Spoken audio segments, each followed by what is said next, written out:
Episode 9 నీడలు. రాత్రి 12:30. అద్దం ముందు రవి గట్టిగా నిలబడ్డాడు. అద్దంలో కనిపిస్తున్నది ఇప్పటికే భయంకరమైన దృశ్యం. ఆ చీకటి ఆకారం.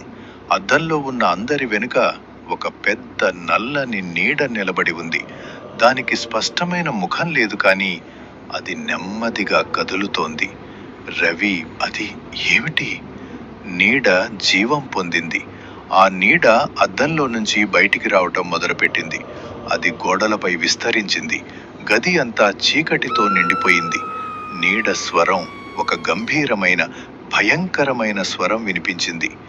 చివరికి ఇంకొకరు వచ్చారు. రవి గుండె ఆగినట్టయింది.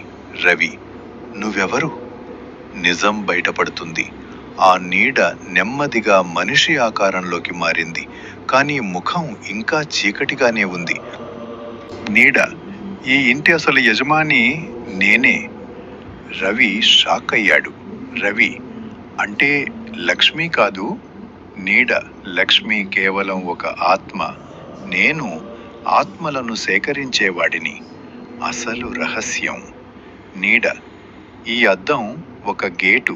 ఇక్కడికి వచ్చిన వాళ్ళ ఆత్మలు నా వశమవుతాయి. అద్దంలో ఉన్న రమేష్, లక్ష్మి అందరూ బాధతో చూస్తున్నారు. రవి ప్రమాదంలో. నీడ నెమ్మదిగా రవి వైపు వచ్చింది. నీడ, ఇప్పుడు నువ్వు కూడా నా సొంతం.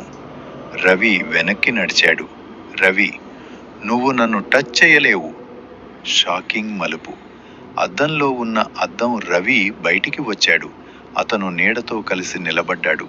అద్దం రవి, మేము ఇప్పటికే అతన్ని పొందేశాం.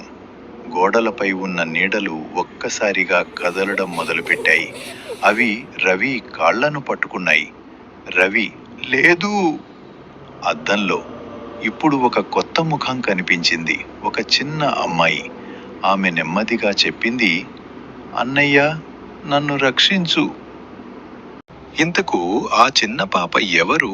ఆ అద్దంలో ఆత్మలను బంధించి అతను ఏం చేస్తున్నాడు? ఇవన్నీ తెలుసుకోవాలంటే తర్వాత ఎపిసోడ్ వరకు వెయిట్ చేయాల్సిందే. తర్వాత ఏం జరిగింది తెలుసుకోవాలి అనుకుంటున్నారా?